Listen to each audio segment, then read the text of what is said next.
നമസ്കാരം, ഭാരത് ലൈവിലേക്ക് സ്വാഗതം.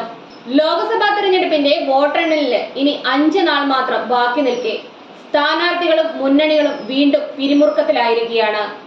ആത്മവിശ്വാസവും അവകാശവാദങ്ങളുമായി സ്ഥാനാർത്ഥികളും മുന്നണി നേതാക്കളും വീണ്ടും സജീവമായി കഴിഞ്ഞു.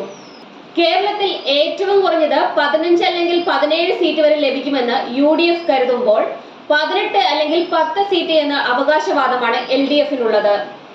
4 സീറ്റ് വരെ ജയിക്കുമെന്ന ശുഭപ്രതീക്ഷയുമായി BJP ക്യാമ്പും സജീവമാണ്. 2020 അവകാശവാദമാണ് UDF ഇപ്പോഴും പൊതുസമൂഹത്തിൽ ആവർത്തിച്ചുകൊണ്ടിരിക്കുന്നത്. എന്നാൽ പകുതിയിലേറെ സീറ്റുകൾ ഉറപ്പാണെന്ന ആത്മവിശ്വാസം ഇടതു നേതാക്കളും പ്രകടിപ്പിക്കുന്നുണ്ട്. ഏറ്റവും കുറഞ്ഞത് 4 സീറ്റ് എന്ന് NDA നേതാക്കളും പറയുന്നു.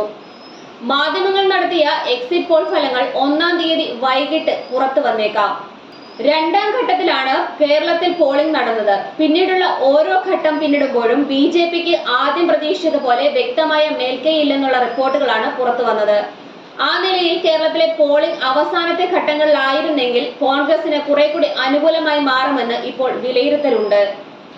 പാലക്കാട്, ആലത്തൂർ, കണ്ണൂർ, ആറ്റിങ്ങൽ, മാവേലിക്കര എന്നീ 6 സീറ്റുകളിലാണ് LDFിന് പൂർണ്ണ വിശ്വാസമുള്ളത്.